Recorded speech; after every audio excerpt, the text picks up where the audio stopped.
नमस्कार प्रेक्षकांनो, मुरांबा मालिकेच्या आजच्या भागामध्ये मी आपलं स्वागत करतो. त्यामध्ये आता रिसॉर्टमध्ये येऊन रमा अक्षय आराम करत असतात. तर आता रमा म्हणते की तुम्ही जरा पाठ टेका, पाठीला थोडंसं बरं वाटेल. तर अक्षय आता खाली पाठीवर झोपतो. तेव्हा आता अक्षय म्हणतो की आत्ताशी जरा बरं वाटतंय.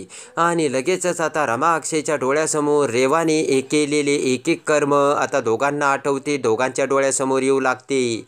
आपल्याला कसे रेवाने गच्चीवरून ढकलून दिले होते आणि आता जेव्हा आपल्याला किडनॅप केलं होतं त्यावेळेस रेवाने सांगितलं होतं की रमा, तुझा खेळ खाल्लास, तू जर या जगातून गेली ना तर माझा रस्ता मोकळा होईल. हे सगळे बोलणे आता रमा अक्षयला आठवत असते. तिकडे आता अक्षय रमाला समजावू लागतो की रमा, ॲक्सिडेंट झाल्यानंतर जर काही दिवसांनी जखमा बऱ्या होतात, पण आतमधल्या जखमांना मात्र तशाच असतात आणि त्या माझ्या आतमधल्या जखमासुद्धा अजून तशाच ताज्या आहेत असं मला वाटतंय, असे अक्षय रमाला सांगतो. अक्षयचे ते बोलणे ऐकताच रमा म्हणते, खरं आहे तुमचं, रेवाने आपल्याला त्रास दिलायच तेवढा. अक्षय म्हणतो की ते रेवासाठी आपण काय काय नाही केलं, सगळं केलं, पण तिने आपल्यामध्येच गैरसमज निर्माण केली. अक्षय म्हणतो की रमा, तुला कधी असं नाही वाटलं का मी जर त्या रेवाच्या पाठीमागे गेलो आणि माझा पाय घसरला तर?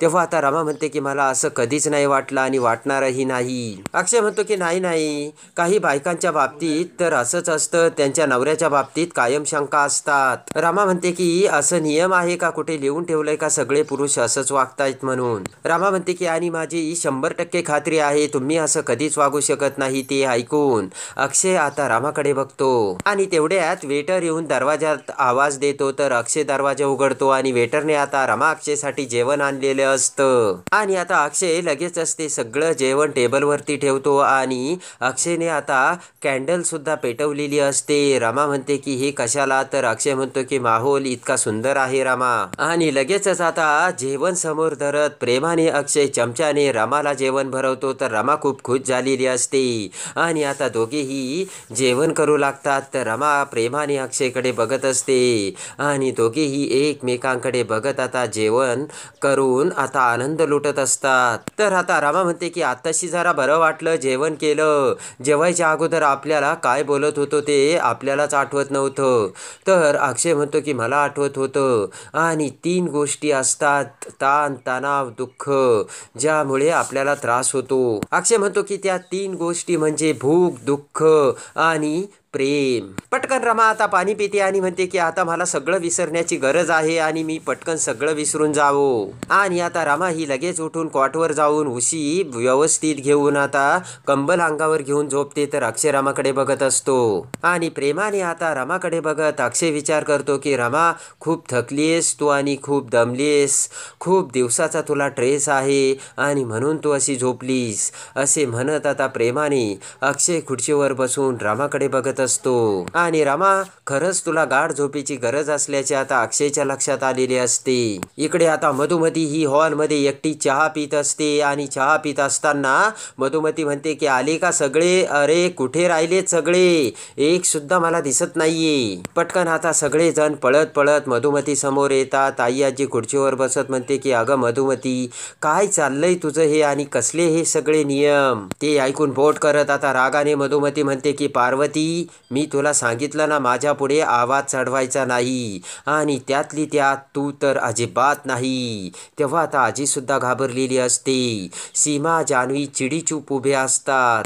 मधुमती म्हणते की तुम्ही सगळ्यांनी माझ्या बोलण्याकडे लक्ष द्या आणि आजपासून 2 दिवस मी तुमची शिकवणी घेणार आहे. तेव्हा 2 दिवस मी जे सांगते ना तेच करायचं. या पार्वतीने सगळा इथे वंगाळ कारभार करून ठेवलाय. ते ऐकताच आता आई आजी म्हणते की हे मधुमती, मला मध्ये घ्यायचं नाही बरं का अजिबात तू. तेव्हा आता मधुमती म्हणते की माझा नवरा असताना तू काय करून ठेवलं होतंस, माझ्या पोटातलं ओटावर आणू नकोस पार्वती. तेव्हा आता मधुमती म्हणते की जे चाललंय ना पार्वती ते मुकाट्याने ऐकून गुमान बोलाने गप्प राहा. रमाकांत म्हणतो की पण आई, नेमकं आम्हाला या वयात शिकायचं तरी काय? तर मधुमती म्हणते संस्कार, संस्कार शिकायचे तुम्हाला, संस्कार. मधुमती म्हणते की संस्कार शिस्त ही या पार्वतीने तुम्हाला कधी शिकवली नाही ना, तेव्हा आज रात्री 9च्या ला डोक्यावर काटा जाता सगळ्यांनी शिकवणीला हजर राहायचं, कळलं का तुम्हाला? तर सगळेजण मान हलवतात. इकडे आता रमा आणि अक्षय छानपैकी बेडवर झोपलेले असतात. दुसऱ्या दिवशी सकाळ होताच रमाला जाग येते आणि आता रमा इकडे तिकडे बघू लागते आणि आता पटकन उठून बसत रमा ही अक्षयला उठवते आणि म्हणते की अहो अहो उठा. तर अक्षय डचकून उठत म्हणतो की काय ग रमा, माझी झोपमोड झाली, मस्त स्वप्न बघत होतो. तर रमा म्हणते की तुमचं स्वप्न बघणं बंद करा आता. अक्षय म्हणतो की मला आता खूप इन्सिक्युअर वाटतंय. अक्षय म्हणतो की अगं रमा, एवढी गाढ झोप कधी लागली ना ते मला कळलंच नाही.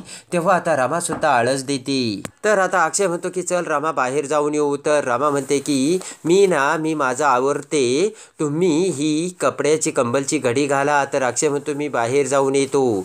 बाहेर काही ब्ल्यू बर्ड आहेत आणि त्या मला लाईन देतात की नाही, माझ्याकडे बघतात की नाही, मी हे बघतो. तर ते ऐकून रमा आता अक्षयकडे बघते. रमाला आता राग येतो आणि शेजारीच असलेली उशी घेत रमा आता अक्षयला जोराने फेकून मारते आणि म्हणते की तुम्हाला माझ्यासमोर असं बोलायला काहीच नाही वाटत का?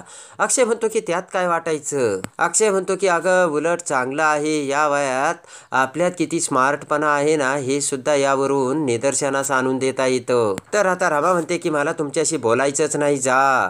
तेव्हा आता अक्षय म्हणतो की असं काय करतेस रमा, तू जरा चेंज करून घे, मग आपण बाहेर जाऊयात. आणि त्यानंतर आता संध्याकाळ होताच अक्षय हा दीपमाळांच्या उजेडात आता बाहेर आलेला असतो आणि स्विमिंग टँक समोर येऊन अक्षय आता एरझऱ्या मारत असतो. तर त्याच वेळेस भरजरी नवीन साडीत आता रमा ही मोकळे केस सोडून आता अक्षयकडे येऊ लागते. तर अक्षय आता रमाला बघतो आणि रमाचे ते सौंदर्य बघून अक्षय हा आता एकटक नजरेने रमाला निहाळत असतो. तर रमा ही अक्षयकडे बघत त्याच्याकडे येत असते आणि आता प्रेमाने अक्षय आता रमाकडे बघत असताना रमा ही अक्षय समोर येते. तर दोघे एकमेकांकडे बघू लागतात. तेव्हा पुन्हा अक्षय आता इकडे तिकडे बघू लागतो. तर रमाला राग येतो आणि रमा म्हणते की आता काय झालं, कशाला माझ्याकडे बघताय, बघा ना इकडे तिकडे. रमा म्हणते की बघा ना इकडे तिकडे, किती मुली तुमच्यावर लाईन मारतात आणि किती मुलींनी तुमच्यावरती लाईन मारली ती. तर आता अक्षय म्हणतो की अगं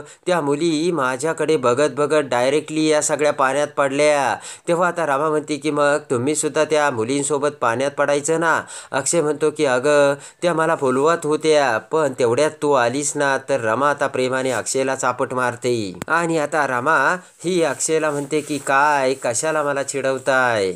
तर आता अक्षय म्हणतो की चल मी तुला एक गंमत दाखवतो आणि अक्षय आता रमाचे डोळे बंद करतो. रमा म्हणते की अहो डोळे बंद का केलेत माझे आणि मला कुठे घेऊन चाललात, मला नाही बघायचं. तर अक्षय रमाला आता समोरच्या गार्डनमध्ये आणतो.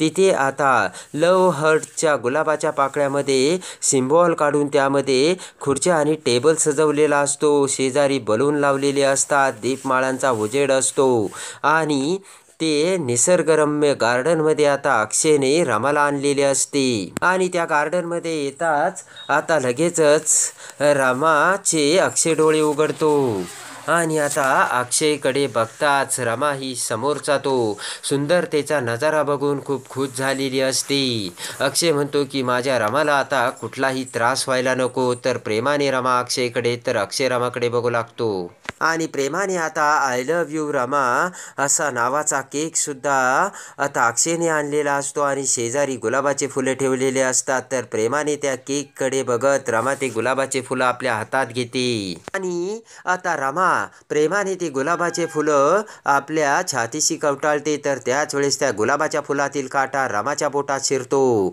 आणि रमाच्या बोटातून रक्त येत असते. ते बघून पटकन आता अक्षय हा रमाचे बोट आपल्या हातात घेतो आणि ते तोंडात घालतो. रमा म्हणते की जेव्हा काटा टोचतो तेव्हा भीती वाटते, कारण ती दुःखाची सुरुवात असते.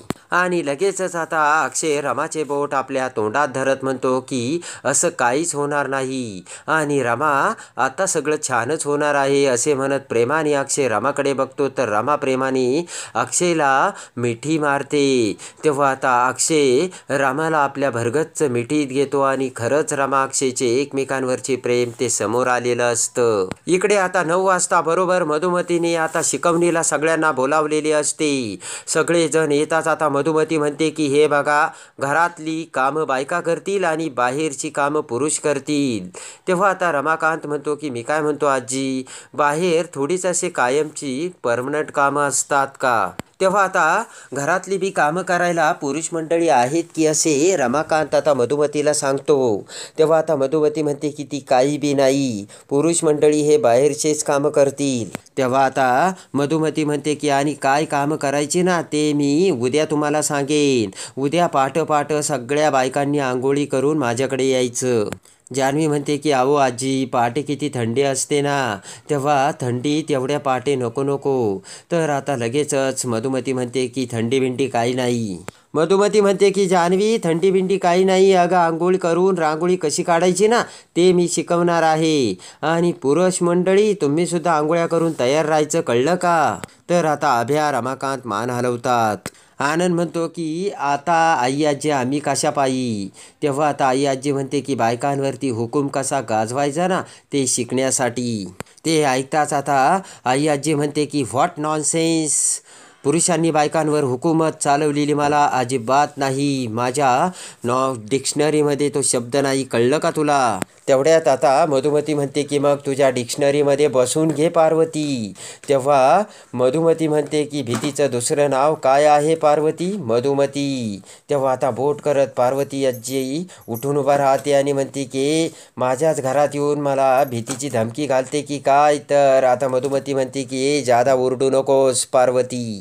पार्वती आजीकडे बघत मधुमती म्हणते की आवाज खाली, आणि माझ्यासमोर असं गुमान बोलाने बोलायचं नाही, बस खाली. मधुमती म्हणते की पुरुषांना देखील बायकावरती हुकूमत गाजवता आली पाहिजे, कारण तुझा हा आनंद आहे ना सतत बायकोच्या पदराला धरून मागं करत असतो. ते ऐकून आता जान्हवी आणि आनंदला मोठा धक्का बसतो. मधुमती म्हणते की आणि हा अभिषेक इतके दिवस झाले तरीसुद्धा अजून बायकोला विसरला नाही, दुःख कवटाळतच बसलाय. तर अभ्या आता आई आजीकडे म्हणजे मधुमतीकडे एकटक नजरेने बघू लागतो. तेव्हा आता जान्हवी म्हणते की आई आजी कसं आहे ना, नवरा बायकोमध्ये असं फ्रेंडली रिलेशन असायला हवं. तेव्हा आता लगेचच मधुमती म्हणते की हे बघा, बायकांची कामं वेगळी आणि पुरुषांची कामं वेगळी, नेहमी हे ध्यानात ठेवायचं. मधुमती म्हणते की बायकांनी स्वयंपाकघरात कामं करायची आणि एक बी पुरुष जर स्वयंपाकघरात दिसला तर माझ्याशी गाठ आहे, कळलं का आनंद? असे आता मधुमती ही सगळ्यांना सांगते. आनंदची आता घाबरगुंडी उडालेली असते.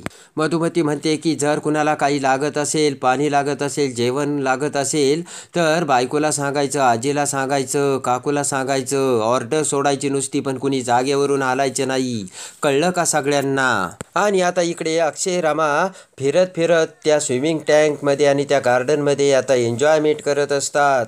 तेव्हा आता अक्षय म्हणतो की कसं वाटतंय रमा? तेव्हा आता रमा म्हणते की खरं सांगू का तुम्हाला, इतक्या सुखाचं काय करायचं, कसं करायचं ना तेच मला माहिती नाही.